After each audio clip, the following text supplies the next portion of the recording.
نفس ذائقة الموت وإنما توفون أجوركم يوم القيامة فمن زحزح عن النار وأدخل الجنة فقد فاز وما الحياة الدنيا إلا متاع الغرور لتبلون في أموالكم وأنفسكم ولتسمعن من الذين أوتوا الكتاب من قبلكم ومن الذين أشركوا أذى كثيرا وإن تصبروا وتتقوا فإن ذلك من عزم الأمور وإذ أخذ الله ميثاق الذين أوتوا الكتاب لتبيننه للناس ولا تكتمونه فنبذوه وراء ظهورهم واشتروا به ثمنا قليلا فبئس ما يشترون لا تحسبن الذين يفرحون بما أتوا ويحبون أن يحمدوا بما لم يفعلوا فلا تحسبنهم بمفازة من العذاب ولهم عذاب أليم ولله ملك السماوات والأرض والله على كل شيء قدير إن في خلق السماوات والأرض واختلاف الليل والنهار لآيات لأولي الألباب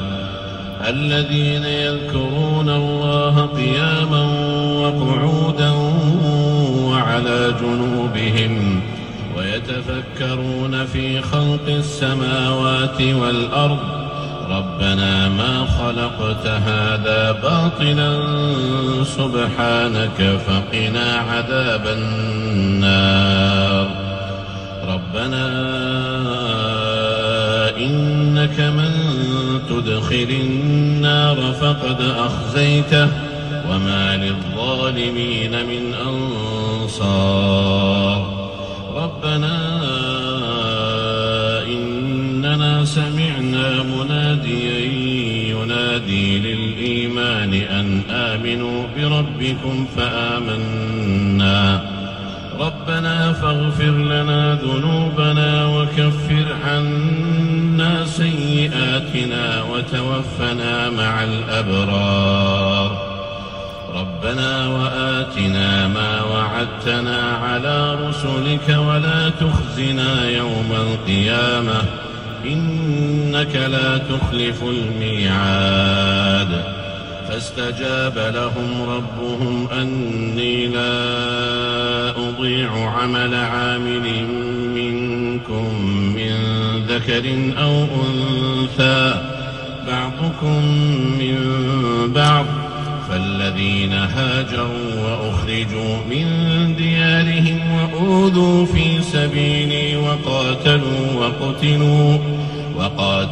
وقتلوا لأكفرن عنهم سيئاتهم ولأدخلنهم جنات تجري من تحتها الأنهار ثوابا من عند الله